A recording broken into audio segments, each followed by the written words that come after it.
Anyone who hasn't heard about the New England fall colors has to be living under a rock. The cruise ship industry has been capitalizing on this event for several years.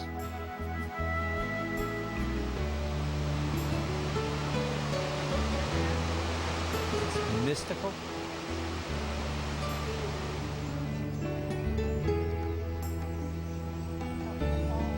It's magical.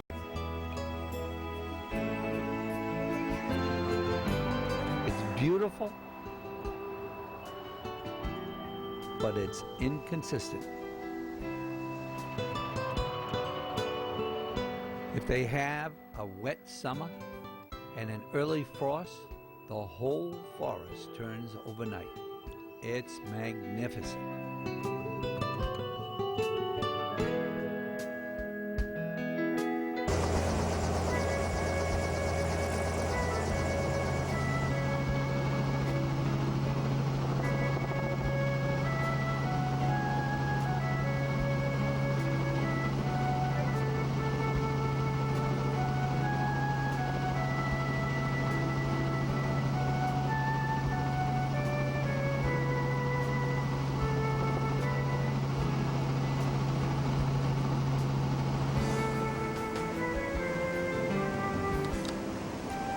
If they have a wet summer without an early frost, the trees turn slowly.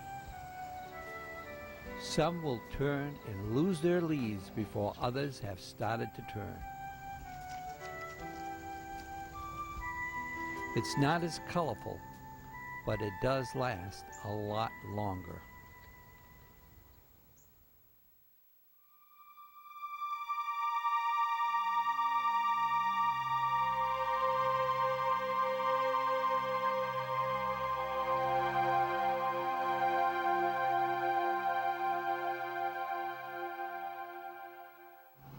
A recent development has come onto the scene, adding even more color to the New England falls.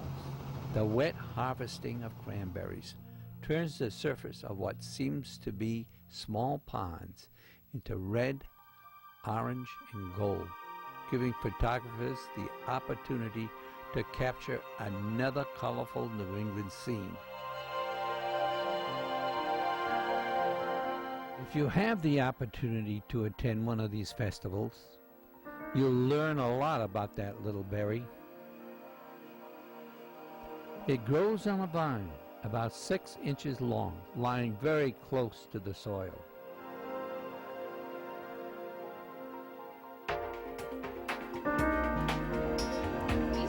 The Pilgrims must have eaten wild cranberries when they arrived at Plymouth.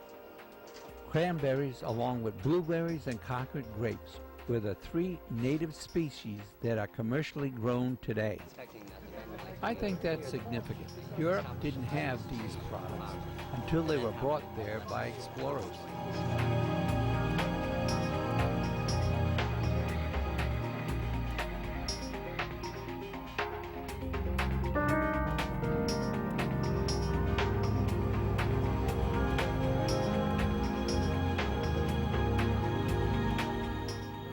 Shortly after they were commercially grown, the cranberry scoop was developed. This was a big improvement over hand picking and was used all the way up until the early 50s.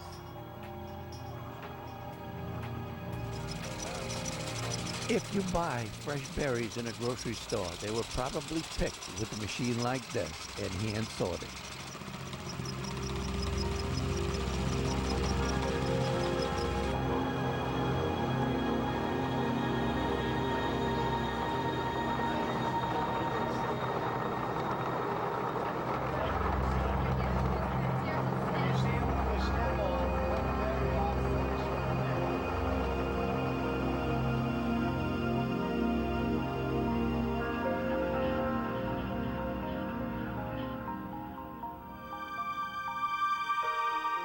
Today, cranberries are commercially grown in bogs so that the growers can flood and drain them at will.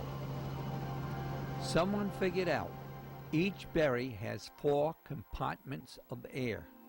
If you flood the bog, the berries will try to float to the top, raising the vines off the floor of the bog. If you agitate the water, it will gently knock the berries off the vines, allowing them to rise to the top. The next step was to develop a machine that would agitate the water. Finally, this mechanical picker that somewhat resembles a lawnmower was developed and is used right up until today. It's affectionately called the egg beater. You're probably wondering what those little flags are doing in the bog. They're put there before the bog is flooded to warn the workers in the egg beater of dangerous rocks and holes.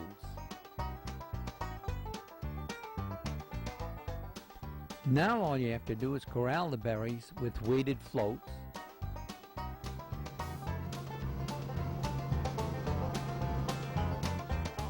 suck them into a truck,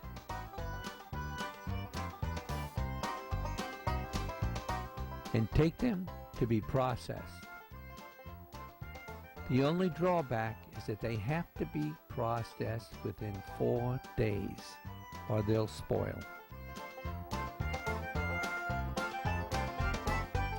Cranberries need 3 things to grow well: a long winter, lots of water. They're generally flooded 3 times during the year.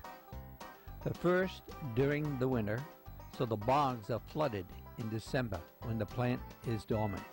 This prevents a severe cold from killing them. The second, early spring, to control some of the harmful insects.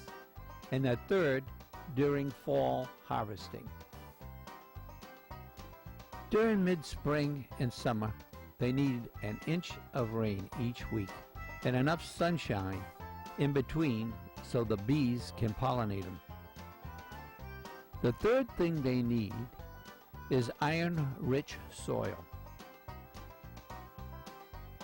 Ocean Spray is the largest cooperative in the U.S.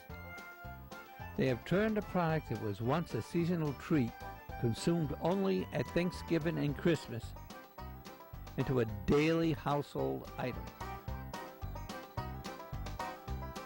Cranberry juice is used throughout the year in most of the households in the U.S.